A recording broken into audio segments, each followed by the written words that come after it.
Good morning to all of you. Good morning. Screen share हो रही है ना बेटा? ओ ओके। कौन सी कहानी को देख रहे थे? निशिगंधा जुड़ी है क्या? अंकिता, निशिगंधा। Yes ma'am. हाँ, कौन सी कहानी चल रही थी हमारी? बताओ जल्दी से, फटाक से बताना आप लोगों को पेज नंबर। नो, नो, हम्म। नौकरी पेशा। नौकरी पेशा। और पेज नंबर कहाँ तक आए? क्या है रे इस नौकरी पेशा में?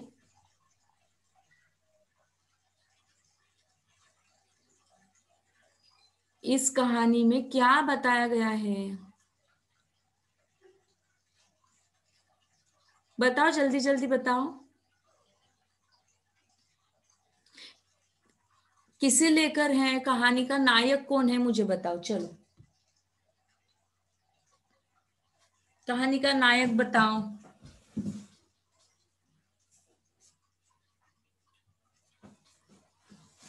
क्या चल रहा है? स्क्रीन आपके सामने है, फिर भी बात नहीं कर पा रहे हो आप लोग। कहाँ पर चित्र रहता है आपका? बोलो बोलो। मैम सवाल क्या था? सवाल समझ में नहीं आया? ओके। हमारा सवाल आपको यह है कि यह जो कहानी है किस पात्र के इर्द गिर्द घूमती है, ये मेरा सवाल है। अर्थात इस नौकरी पेशा कहानी का जो मूल पात्र है वो कौन है?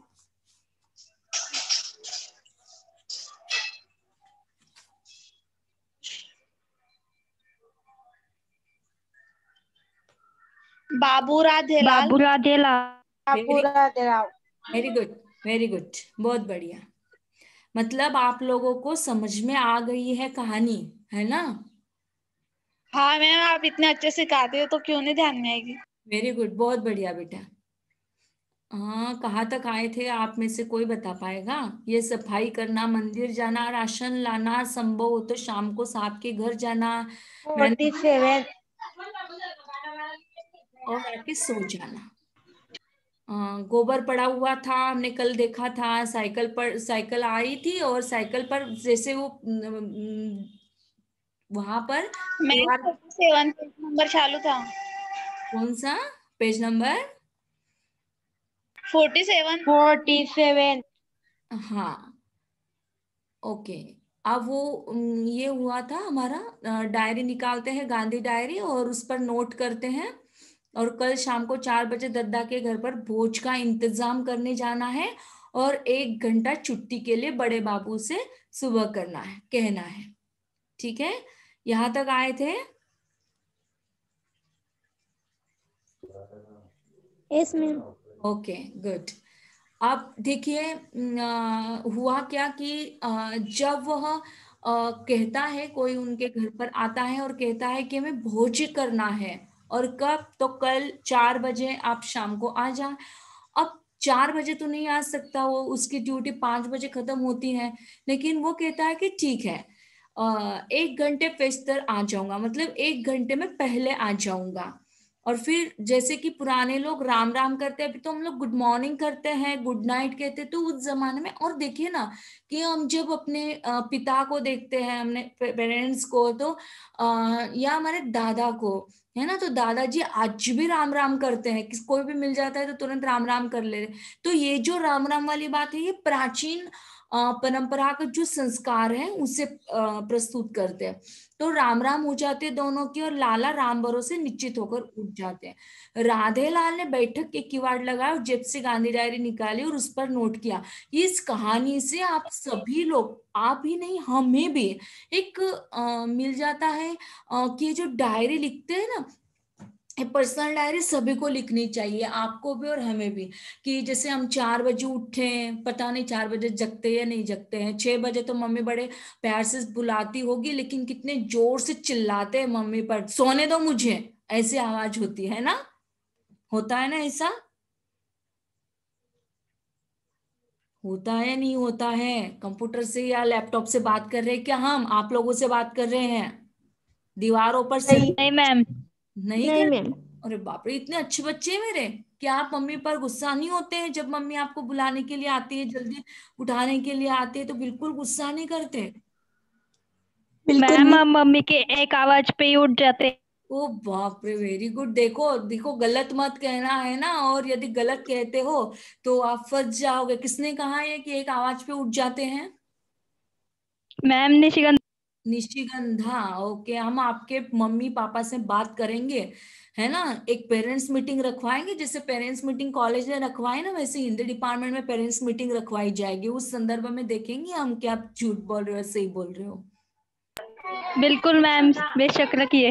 ओके ओके, मुझे यकीन है बेटा कि आप लोग बहुत अच्छे बच्चे हैं, और अच्छे बच्चों में ये सारे संस्कार डाले जाते हैं कि वो बच्चे जल्दी जग जाते हैं। बहुत अच्छा लगा कि आप लोग बहुत। डाउनलोड करके केला ना। हाँ, तो राधे लाल ने क्या किया? बैठक के किवाड़ लगा लिए और जेब से अपनी गांधी डायरी निकाली।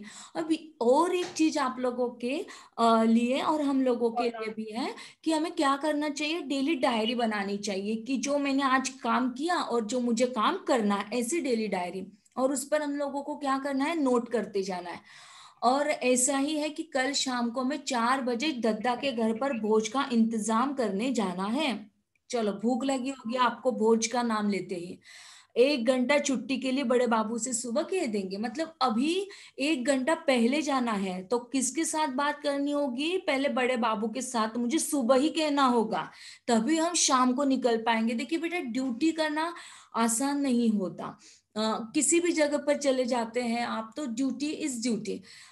फिर अब देखिए, इसे आपको कैसे समझना है।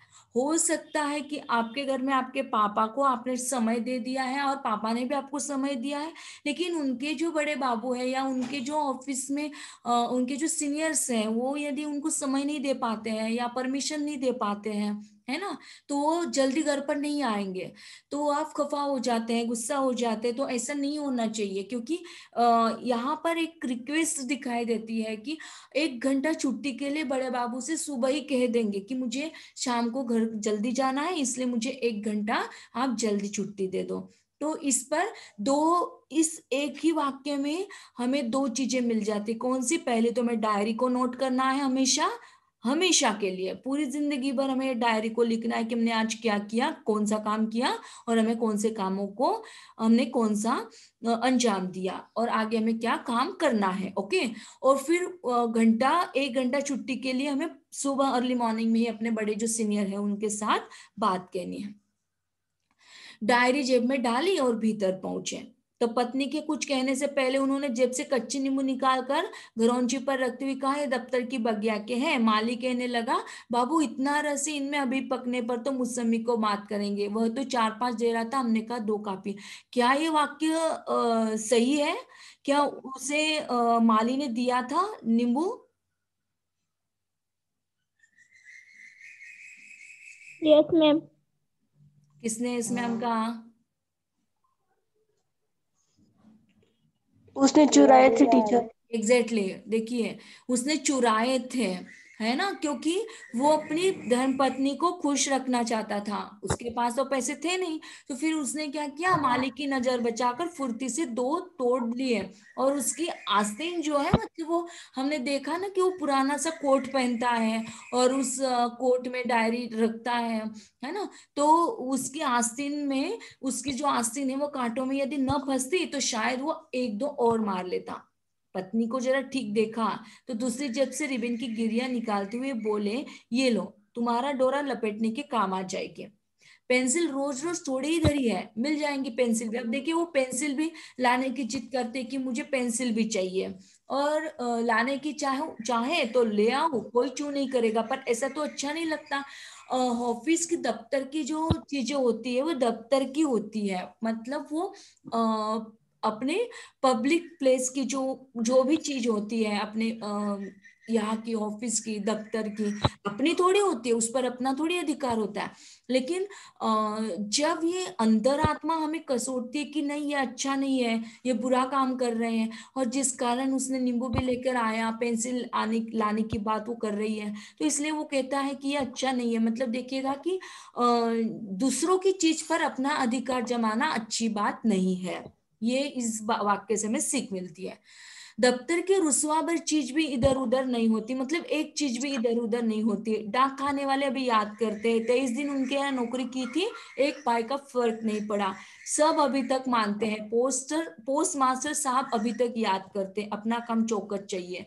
चौकसी के लिए अकल, आंख और वक्त की जरूरत है। आज चलते वक्त साहब कहने लगे, तुम्हारा बड़ा सहारा है राधेलाल बाबू, तुम्हारी हिम्मत थी कि इतना काम निबट गया, ने तकलीफ दी। अब यहाँ इस वाक्य से और एक चीज हमारे सामने आ जाती है कि जो भी काम कर रहे हो बड़ी ईमानदारी से करो, वफादारी से करो, है ना। अदरवाइज लोग ऐसा भी काम करते बस करना है और काम करना नहीं है तो छोड़ देना है, मतलब दिल लगाकर काम करो। जो भी काम करना है, जैसे भी काम करना है, भले वो दीपावली का आप ही के घर की सफाई क्यों न हो, तो उस सफाई को तकलीफ मत समझो, उस तकलीफ को, उस समस्या को आप अपना निजी काम समझकर बहुत अच्छे से करो। और जब आप ये काम करोगे, जब समस्या से भरा हुआ काम नहीं होगा, ये तो बस आपके लिए है और अपने अपने परिवार के लिए है। जब तक ये सोच हमारी नहीं होगी, तब तक ये जो कार्य, जो भी जिस प्रकार का कार्य आपको जो सौंपेगा, वह आपको तकलीफदायक होगा। लेकिन नहीं, मैं इस कार्य को करने के लिए लायक हूं, ये जब तक आप लोगों को एहसास नहीं होता है, तब तक यह बात आपके दिल में पूरी तरीके से उभर कर आनी ही चाहिए कि मैं इस काम के लायक हूं, इसलिए मुझे ये काम सौंप दिया है और मैं उसे बहुत अच्छे से प्राप्त करवाऊंगी। तो देखिए आगे बढ़ते, ये छोटी बात है क्या भला, जो काम को साहब से हाथ पकड़ के करा लो। और अब तो उन्हें जाना था 1 घंटा पहले, तो उन्होंने कहा कि ठीक है, मैं इतना अच्छे से काम करता हूँ, तो साहब मुझे एक काम क्या नहीं करवाएंगे, छुट्टी नहीं दे पाएंगे, और हमें तुरंत ही हाथ पकड़ के मैं साहब से कोई काम करवा भी सकता। इतना सुना और पत्नी तृप्त हो गए। उसकी आंखों में पुरुषार्थी पति के लिए प्रशंसा थी और राधेलाल निश्चिंत हो गए थे। मतलब अर्ली मॉर्निंग में जब वो गई थी, जब उससे सुना था कि संडे के दिन भी ये महोदय जा रहे हैं, तो फिर वो गुस्सा कर बैठे। हमने देखा कि उसकी जो वाणी थी, कटु वाणी थी, कि उसे ऐसा लगा कि चलो चले जाओ, आप भी तो इसी में सुकून मानते हो, तो निकल पड़े। लेकिन जब उसे एहसास हुआ कि हमारी पत्नी हमसे खफा है, ये गुस्सा हो गई है, तो उससे भी तो उसे उन्हें संतोष की ओर ले जाना था। यदि संतोष नहीं होता है नारियों में, तो पति कितना भी कमाए, है ना।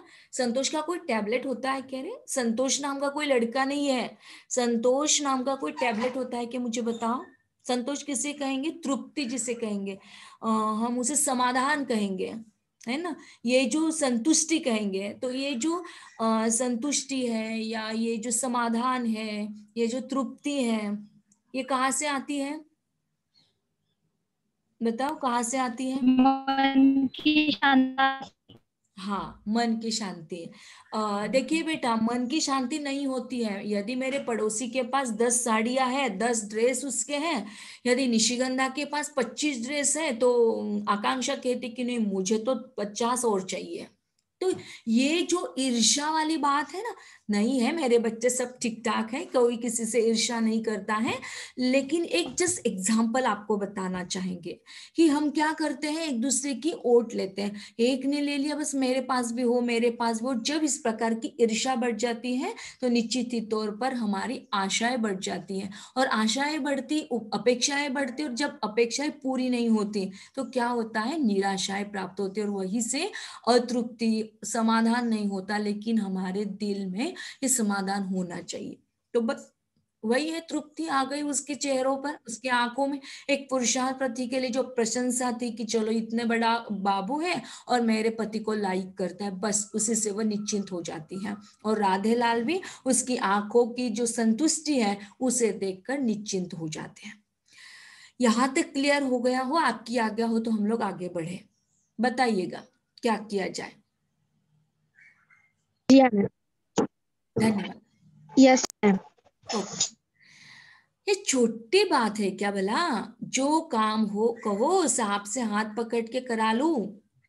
इतना सुनकर पत्नी तृप्त थी, उसकी आंखों में पुरुषार्थी पति के लिए प्रशंसा थी और राधेलाल निश्चिंत हो गए थे। दूसरे दिन मतलब नेक्स्ट डे, गांधी डायरी के मुताबिक बाबू राधेलाल 4 बजे से कुछ पहले ही पीछे कैरियर में दफ्तर की 2 पतली फाइलें इस तरह डोरी से बांधे पहुंच गए, जैसे कोई जिंदा मुर्गा इस तरह बांध कर लाए हो कि कहीं पीछे से उड़ न जाए। आपने देखा होगा अक्सर ये जो है ना, जिंदा मुर्गा इस तरह बांधकर कैसे पकड़ा जाता है। आपने अब कल्पना के माध्यम से आपने कल्पना की और देख भी लिया कि कोई गाड़ी पर जा रहा है और उसकी जो पैर होते हैं ना मुर्गे के, तो उसे लटकाया जाता है। आपने देखा होगा या कल्पना की, देख लिया आप सभी लोगों ने कि कैसे उस मुर्गे को बांधा जाता है। जी। और ओके, कि कहीं कहीं वो पीछे से उड़ न जाए। और ठीक उसी प्रकार उन्होंने भी डोरी से इतना मतलब सटीकता से बहुत अच्छे से बांध लिया कि कहीं एक पेज भी वहां से निकल न जाए। बात असल में यह है कि वो सुरक्षा के बेहद कायल है और होना भी चाहिए। देखिएगा, और एक चीज हम लोगों को समझ में आ रही है कि हमें अपना प्रोटेक्शन खुद का करना चाहिए, है ना। तो कैसे प्रोटेक्शन करें कि हमें अपनी चीजों को बहुत अच्छे से संभाल कर रखनी चाहिए। पीछे कैरियर पर भी कोई भी चीज खूब अच्छी तरह कसकर बांध लेने के बाद वे निश्चिंत हो जाते हैं कि अब गिरेगी नहीं। कैरियर टूटकर गिर जाए यह बात दूसरी। अब जो कैरी होती है ना, आपको पता होगा कि जब साइकिल के पीछे में कैरी होती है, शायद ही अब साइकिल रही है। कितने लोगों के घर पर साइकिल है, मुझे बताओ। मेरे पास तभी ओके, मतलब आप लोगों को ये मेरे पास सभी के पास है। Very good. तो आप लोगों को ये बताने में मुझे बिल्कुल ज्यादा परेशानी नहीं होगी कि आप उसे बहुत कैरी में जो भी चीज बांधते हैं तो उसे कसकर बांधना पड़ता है। क्यों? क्योंकि वो गिर जाती है तुरंत। तो वो भी इस प्रकार से बांधते हैं कि कोई चीज वहां पर गिरेगी नहीं और वो निश्चिंत हो जाते हैं। पहुंचते ही मतलब वहां पर पहुंचते ही वो लाला राम भरोसे से मिले। तो सबसे पहले उन्होंने कैरियर से फाइलें खोलकर उन्हें बक्स में रख आने की ताकीद दी, कपड़े में लपेट कर कि कोई पुर्जा इधर से उधर न हो जाए। और तब काम के लिए पूछा, भोज की तैयारी हो रही थी। देखिए, यहाँ पर भी हमें एक चीज देखने को मिलती है। इस वाक्य से हमने क्या सीख ली, मुझे बताओ। अब तक तो हम ही सीख के बारे में बता रहे थे, आप लोगों ने इस वाक्य से क्या सीख ली? लाला राम भरोसे से मिले, सबसे पहले उन्होंने कैरियर से फाइलें खोलकर उन्हें बक्स में रखाने की ताकीद दी, कपड़े में लपेट कर कि कोई पुर्जा इधर से उधर न हो जाए। और तब काम के लिए पूछा, भोज की तैयारी हो रही थी। इस वाक्य से आपने क्या लिया? कोई भी एक बताओ।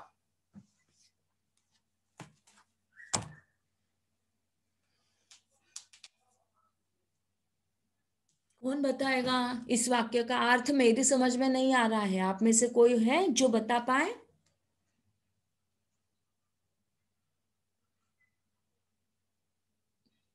क्या हुआ? सो गए क्या मेरे सब बच्चे? 21 लोग जुड़े हैं। हमारी हाँ, और एक चीज आप लोगों से शेयर करनी थी। अच्छा, एक गायब हो गया। 20 हो गए अभी। आप लोगों से एक चीज शेयर करनी थी कि हमारे ये जो FYBA का जो ग्रुप है ना, उस ग्रुप में लगभग 70 से ऊपर लोग हैं, है ना। 70 से ऊपर है।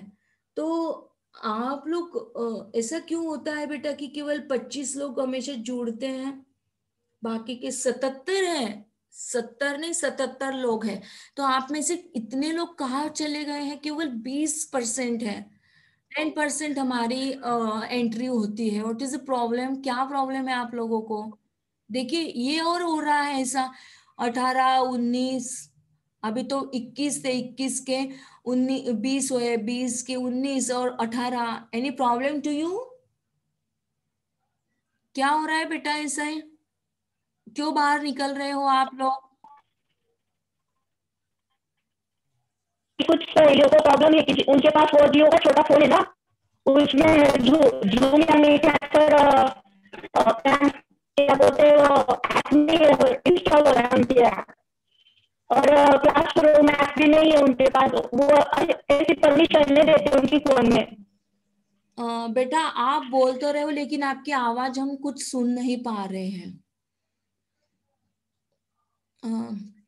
क्या किया जाए, बहुत ही कम बच्चे जुड़ते हैं, 25 बच्चे, मतलब आप लोग कुछ भी नहीं है तो क्या आप वो बिना लेक्चर्स के वो बच्चे समझ जाएंगे?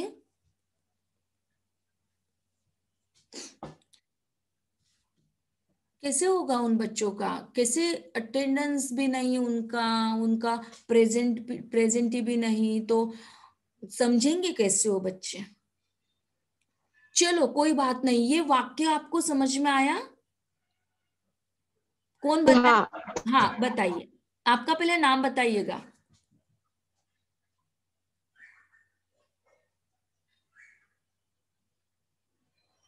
बोलिए। अरे बाबा बोल क्यों नहीं रहे हो? मीटिंग कट गई क्या?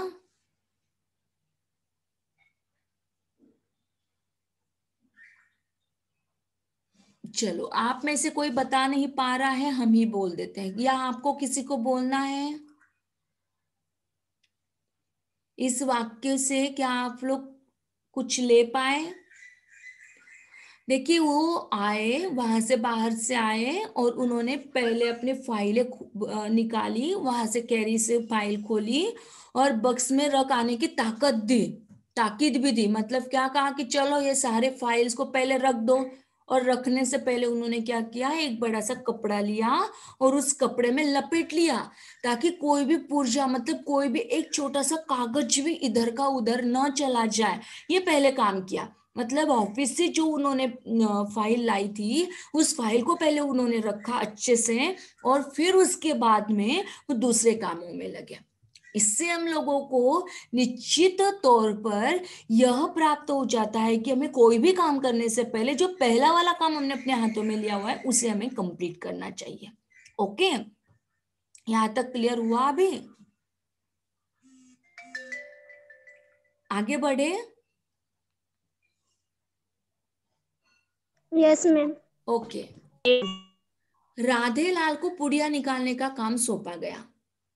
भट्टी सुलग रही थी और कड़ाह चढ़ रहा था। हलवाई घी के इंतजार में बैठा था। राधेलाल एक स्टूल पर जाकर जम गए। घी के कनस्तर आए तो देखते ही राधेलाल की भौहें सिकुड़ी, घासलेट, और उन्हें लगा कि कुछ अनर्थ हो रहा है। लाला राम भरोसे पर क्रोध आया कि बिरादरी में नया चलन कैसे चलेगा। आज तक भोज में असली घी के सिवाय किसी गरीब से गरीब बिरादरी वाले ने घासलेट नहीं इस्तेमाल किया। यहाँ पर जो बात चल रही है पूड़ियों को तलने की, निकालने की, और दूसरा एक चल रहा है कि जो घी होता है ना, तो घी माने घासलेट। घासलेट से तात्पर्य क्या होता है कि जो हमारा वनस्पति घी होता है ना, वनस्पति तेल हम लोग जिसे कहते हैं। और आपको याद दिला दे कि अजीम प्रेम जी ने इसे प्राप्त किया, उन्होंने इसका निर्माण किया। तो उस समय की बात है जो डालडा घी इस्तेमाल किया जाता था। लेकिन यहाँ पर जब हम देखते हैं कि छोटे छोटे, मतलब बहुत गरीब से गरीब बिरादरी वाले भी इस प्रकार के घासलेट को इस्तेमाल नहीं कर पाते। लोग सालों पहले घी जोड़ते हैं पर होता सब असली घी में। अगर कहीं पंगत में पता चल गया कि राधेलाल ने बैठकर अपने सामने ये सब होने दिया तो गांव से भी बिरादरी के 10-20 जने आएंगे, तब कैसी थुक्का फजीत होगी गांव में, और सब उन्हीं पर आ जाएगा कि राधेलाल कैसे बैठे ये सब करवाते रहे। देखिए यहाँ पर लाला राम भरोसे जो है वह उसे काम सौंपा गया। काम कौन सा था? उन्हें तो भोजन करने के लिए बुलाया था, लेकिन भोजन की जगह पर अब वो सीधे चले गए पुड़िया निकालने के लिए। अब पुड़ियों को निकालना तो है, लेकिन पुड़िया निकालने के लिए जिस घी की आवश्यकता होती है, मतलब असली घी की, है ना, जो ओरिजिनल घी होता है जो हम अपने घर पर तैयार करते हैं, है ना, देसी घी जिसे हम लोग कहते हैं। लेकिन उसकी जगह पर जब वहाँ डालडा घी को आत्मसात किया जाता था या वनस्पति घी को आत्मसात किया जाता था, वनस्पति या डालडा न कहते हुए उन्होंने घासलेट इस शब्द का इस्तेमाल वहां पर किया। और जब वो इस प्रकार से घी को आत्मसात करते हैं, घी में वो पुड़ियों को निकालते हैं, और ये यदि इस बात का पता सबको चल गया पंगत में, ये सारा कार्य तो राधेलाल ने अपने सामने बैठकर किया, तो बिरादरी वाले जो लोग हैं वो आएंगे और हम पर थूकेंगे कि और फजीती करेंगे कि ऐसा क्यों किया आपने। और जबकि ऐसा नहीं होना चाहिए। गरीब से गरीब व्यक्ति भी यदि उसको बिरादरी को पंगत देनी है, खाना देना है, पाती को चढ़ाना है, तो बिरादरी में क्या होता है, कई दिनों से वह घी को पहले लगाता है, घी को जोड़ता है कि नहीं इतना घी जोड़ दिया और घी लगेगा और घी करे लगेगा, और इस प्रकार से ये काम आपकी मम्मी ने भी किया होगा। पूछना लेक्चर होने के बाद कि घी को जोड़ रही है नहीं जोड़ रही है। 2 माह से लगभग वह जुड़ी हुई है घी को जोड़ने में। क्यों? क्योंकि अभी घी के असली घी के लड्डू जो बनाने हैं, या बन गए आपके घर के लड्डू? नहीं बने नहीं अभी तक? अरे बाप रे, इतनी 20 लड़कियां हैं लेकिन 20 में से केवल एक की आवाज आ रही है कि नहीं।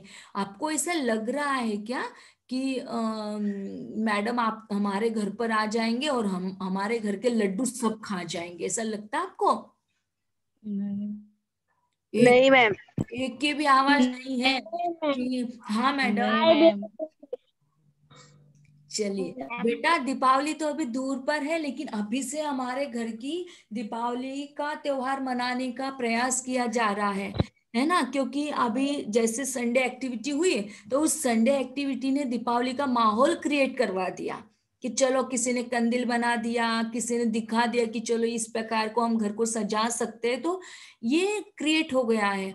तो जैसे घी को जोड़ रही है आपकी मम्मी, ठीक वैसे ही यहाँ पर भी घी को जोड़ा जाता है गरीब के गरीब घर में, लेकिन घासलेट को इस्तेमाल नहीं किया जाता, मतलब डालडा घी को इस्तेमाल नहीं किया जाता। बात असल में यह थी। यहाँ तक तो समझ में आया बेटा आपको सभी को? जी हाँ। ओके, आगे बढ़े? Yes, आपकी आज्ञा है, आगे बढ़े? जी हाँ। हाँ। अरे ये चैट बॉक्स में कोई डाल रहा है, किसी को कोई प्रॉब्लम है क्या?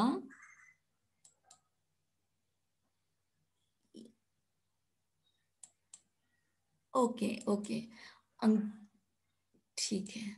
हाँ। हाँ, बात असल में यह थी कि कस्बे के सारे ही महाजन परिवार गांव से उखड़े उखड़े हुए थे। कोई 3 पीढ़ी से यहाँ था, कोई 2 पीढ़ी से, और कोई अभी अभी आया था। कस्बे में आने वाले घरानों में सबसे पहला घर राधेलाल के बाबा का था, जो लाला ही पुकारे जाते थे। ये लाला राम भरोसे की पिछली पीढ़ी ही कस्बे में आई थी। राधेलाल और राम भरोसे में भीतर ही भीतर असली कस्बाती होने की थोड़ी बहुत प्रतियोगिता भी चलती रहती थी। वैसे सारे महाजन परिवारों में कस्बाती होने की होड़ साधारण बात थी।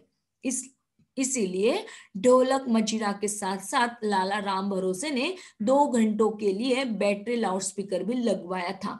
देखिए दोस्तों, होता क्या है कि दरअसल अपने घरानों में, जैसे गांव में या कस्बाती एरिया जो होता है, उसमें हम लोगों के बीच में एक पहल चलती है। कैसे? कि हम आगे जाएंगे, हमारा परिवार आगे बढ़ेगा, हमारा घराना आगे बढ़ेगा, या इनका। तो ये जो प्रतियोगिता होती है, ये जो हम कहे कि जो कंपटीशन होती है ना, कि तू आगे या मैं आगे, तो ऐसी कंपटीशन इन दोनों के बीच में थी, इन दोनों परिवारों के बीच में थी। कौन सा 2 परिवार? एक तो राधेलाल का और दूसरा राम भरोसे का। मतलब यहाँ पर तय है कि जब राधेलाल अपना कोई कार्य बनाता है तो तुरंत राम भरोसे के घर में यह काम बनता है। यदि राधेलाल कोई दूसरी जगह पे नौकरी के लिए चला जाता है, तो राम भरोसे के भी ऐसा लगता है कि नहीं, हमारे भी बीच में होना चाहिए। तो दैट्स कॉल्ड प्रतियोगिता, ये कंपटीशन दोनों के परिवारों में लग जाती है। तो इसलिए हाँ, गांव के संस्कारों से बंधे कस्बाती जिंदगी की होड़ में सारे परिवार भीतर से टूट चुके थे। देखिएगा कि वो क्या बताते हैं कि गांव के संस्कारों में हम लोग तो बनते हैं, लेकिन कस्बाती जिंदगी की होड़ में ये सारे परिवार भीतर से टूट चुके थे। ऐसे भीतर से टूटते क्यों है? क्योंकि इसका मूल रीजन नारी है, ध्यान में रखिएगा। यदि नारी अभी अभी बात की हमने जिस समाधान की, जिस संतुष्टि की, जिस तृप्ति की, तो ये तृप्ति कहीं ना कहीं हम चाहेंगे कि नारियों की घटती चली जा रही है। यदि हमारा पति 2 लाख रुपए पर मंथ का कमाता है, हमारे पास पूरी सैलरी दे देता है, फिर भी not satisfied, why, what is the reason? क्यों? क्योंकि वो भी हमें कम ही होते हैं।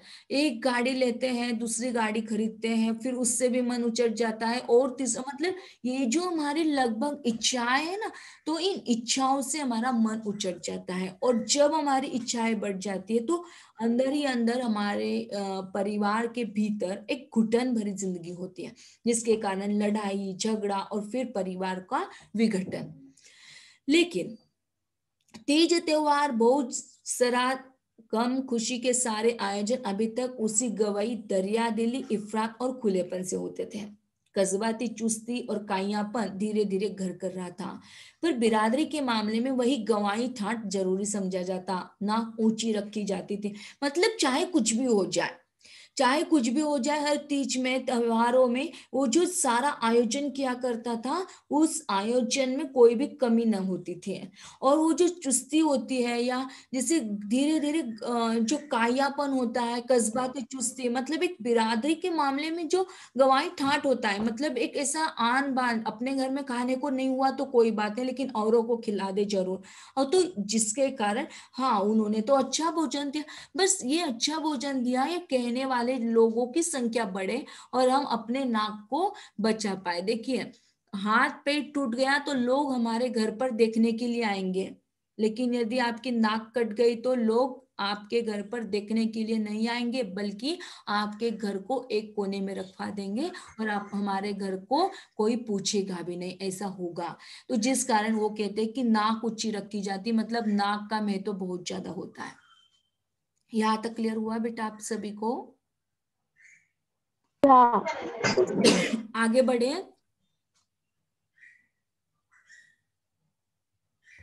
Yes ma'am. जी मैम। बाबू राधेलाल ने राम भरोसे को बुलाकर पुड़ियों पर बैठने से इनकार कर दिया। अभी आप लोगों से सवाल है कि क्यों उन्होंने पुड़ियों पर बैठने से इनकार कर दिया? What is the reason? क्या रीजन रहा उन्होंने क्यों नहीं पुड़ियों को निकालना? क्या कारण था? मैम वो वनस्पति घी का वहाँ पे इस्तेमाल कर रहे हैं। वेरी गुड, बहुत बढ़िया।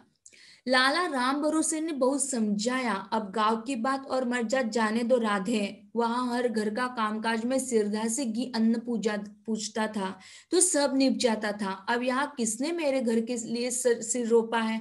सब तो अकेले जोड़ा बटोरा है। मतलब देखिए, इस वाक्य से आपको ये प्रतीत हो रहा है कि सबने, मतलब जिन जिन के घर में बहुत ज्यादा कमाने वाले होते हैं तो उनके घर से आशा रख सकते थे, लेकिन मैंने तो ये सारा कार्य अकेले जोड़ा है, मैंने अकेले ने बटोरा है, तो मुझसे आप लोगों को कोई उम्मीद नहीं रहनी चाहिए। पर राधेलाल की समझ में ना आया। बोले, तो किसी और को बैठा दो पुड़ियों पर, मैं जिवाने का काम कर दूंगा, मतलब दूसरा काम मैं कर दूंगा, लेकिन यहाँ पुड़ियों को निकालने नहीं पाऊंगा। रही कहने की बात, सो मेरे मुंह से बिरादरी वालों के सामने बात नहीं पहुंचेगी कि भोज घासलेट में हुआ है। बस बात में अड़ंगा पड़ जाने के कारण लाला राम भरोसे ने मुक्ता साहब के मेहनताने वाले जमा हिसाब से रुपए निकाले और फौरन देशी घी दुकानों से मंगाया और भोज शुरू हुआ। भोज तो हुआ, पर बाबू राधेलाल के मन में चोर घुस गया कि लाला बुरा मान गए और किसी आड़े वक्त इज्जत उतारने से बाज ना आएंगे। पर जो हो गया सो हो गया, अब उससे निस्तार ही कहा। अब देखिए ना, जो बात थी उस बात को हमने, जो सच्चाई थी उस सच्चाई को सामने लेकर आए, लेकिन जब सच्चाई को सामने ले आते हैं तो राम भरोसे को भी बहुत बुरा लगा कि क्यों इसे क्यों हमने नाहक बुलाया, और यदि नहीं बुलाते तो घासलेट में ही काम चला सकते थे, लेकिन ऐसा उन्होंने सोचा। लेकिन तुरंत ही उन्होंने देशी घी को दुकान से मंगवा लिया। भोज तो तैयार हो गया, लेकिन अब बाबू राधेलाल के मन में एक चोर था, क्या कि लाला बुरा मान जाएगा और कहीं ना कहीं हमारी बेइज्जती कर देगा, और जिस कारण वह उस समस्याओं में उलझता चला जा रहा है। लेकिन जो हुआ वो हो गया, अब तो उसे निस्तार कहा। थोड़े दिन गुजर जाते हैं। अब ये घटना घटित हो गई। फिर थोड़े दिन निकल जाते हैं। बाबू राधेलाल की एफजी वाली नौकरी छूट गई। अब देखिएगा कि जब वो नौकरी की बात करते थे, जब वो नौकरी पेशा थे, अब एक नौकरी एक जगह पर नहीं रहती। अब उनकी नौकरी छूट गई और तब से कई काम का जुगाड़ नहीं बैठ रहा था। सुबह से मुलाकातें करने निकल जाते, मतलब मुलाकातें करने निकल जाते मतलब इंटरव्यू देने के लिए निकल जाते हैं। पर इधर 3 महीने से बेकारी ऐसी अट गई थी, कुछ समझ में न आता था। एक रोज घूमते घूमते तहसील जा पहुंचे। लेखपालों से मिले, मतलब वहां पर जो लेखपाल होते हैं ना, क्लर्क जो होते हैं, और कुछ थोड़ा रजिस्टर भरने का काम ठेके पर ले आए। आबादी के नक्शे तैयार हो रहे थे। लेखापालों की मर्दमशुमारी में 5-5 नक्शे तैयार करने देने थे। काम बहुत था। कुछ सिलसिला निकला। उस दिन रजिस्टर दबाकर तहसील से बाहर आए तो स्टाम्प बेचने वाले, जो स्टाम्प बेचते हैं ना, जो स्टैंप होते हैं वहां पर, आप लोग यदि किसी तहसील कार्यालय में गए होंगे तो वहां पर स्टैंप बेचते हैं। तो स्टैंप बेचने वाले मुंशी जी से दुआ सलाम हुआ और पता चला कि लाला राम भरोसे को फालिस मार गया है। उनका तख्त सूना पड़ा है। पता नहीं क्यों राधेलाल को इस खबर का दुख न हुआ, पर दिखाने को बोल पड़े। मुझे टोकते थे कि काहे जाने दे देते हो, खुद पढ़ रहे हैं। 3 दिन पहले कम तक काम पर आए थे, अकस्मात सब हुआ। उसी दिन या एक दिन पहले तुम्हारी बात आ गई तो लाला कह रहे थे राधेलाल में बड़ा दम है। उन्हीं से पता चला कि आजकल बेकार हो तुम। लाला राम भरोसे की जगह तब तक एवजी कर लो। ठीक हो जाए ठीक हो जाए तब अपने छोड़ देना। मुख्तार साहब का भी हर्जा न हो। हर्षा पाटिल रेज हैंड हो यहाँ बेटा, आपका एनी प्रॉब्लम? हर्षा जी बात कीजिए। यदि आपको कोई प्रॉब्लम होता है तो कहानी बड़ी लंबी है बेटा, और हमारे केवल 230 मिनट्स बाकी है। ये पेज कंप्लीट करना चाहते हैं, इसलिए फटाक से पढ़ना चाहते हैं। Any problem Harsha? बात तो करो, आपने हाथ दिया तो। ठीक है।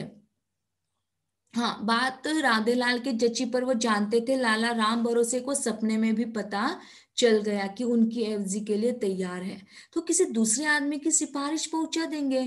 पर वह भला राधेलाल के लिए कुछ होने देंगे? अब देखिए, जब दोनों में बहुत अच्छा खासा कंपटीशन चलता है तो राम भरोसे की जगह पर राधेलाल कैसे जा सकता है? 3-4 रोज हुए पर बार बार वही बात मन में उमड़ती कि यह मुरारी मिल सकते। थोड़ा संकट कटता, पर लाला राम भरोसे का ध्यान आते ही सारे ख्याल दम तोड़ देते। उन्होंने किसी दूसरे की सिफारिश भी कर दी हो। उस वक्त शाम होने को थी। बाबू राधेलाल आंगन में पड़ी चारपाई पर बैठे ध्यान से अपनी गांधी डायरी देख रहे थे। दरवाजे से आवाज आई, गमी का बुलावा है। लाला राम भरोसे सुर्ग सिधारे, मतलब स्वर्ग सिधारे। नाई बिरादरी में खबर कर रहा था। राधेलाल दौड़कर बाहर आए। जरूरी पूछताछ की तो पता चला अर्थी अर्थी घंटे भर में उठ जाएगी। मतलब यहाँ पर तय हो गया कि जो राधेलाल था, राधेलाल को राम भरोसे इसके बारे में जो पता चला था वो सच था। भीतर आए, 5-7 मिनट सोचते रहे। पत्नी से धोती ली, चल पड़े। पर कुछ समय सोचते हुए देरी से वापस लौट आए। धोती सिर के नीचे चित्त लेट रहे, फिर उठे। पत्नी से बोले, धोती अभी रहने दो, एक जगह जना जरूरी काम से हुआ है, तब गमी में जाएंगे। फिर सोच सोचकर उन्होंने धोती बगल में दबाई और चल दिए। चलते चलते सोचने में मशगूल थे। आखिर उन्होंने धोती एक जान पहचान की दुकान पर रख दी और 10 मिनट बाद वह मुख्तार साहब के मकान के हाथे में उनकी आराम कुर्सी के सामने विनत खड़े थे। मुख्तार साहब कह रहे थे, आप ही राधेलाल है? अच्छा अच्छा, राम भरोसे ने भी आपको एवजी पर लेने को कहलवाया था। बेचारे बड़े नेक थे तो हमारे मुंशी, पर घर के बड़े बूढ़ों की तरह रहते थे। परसों देख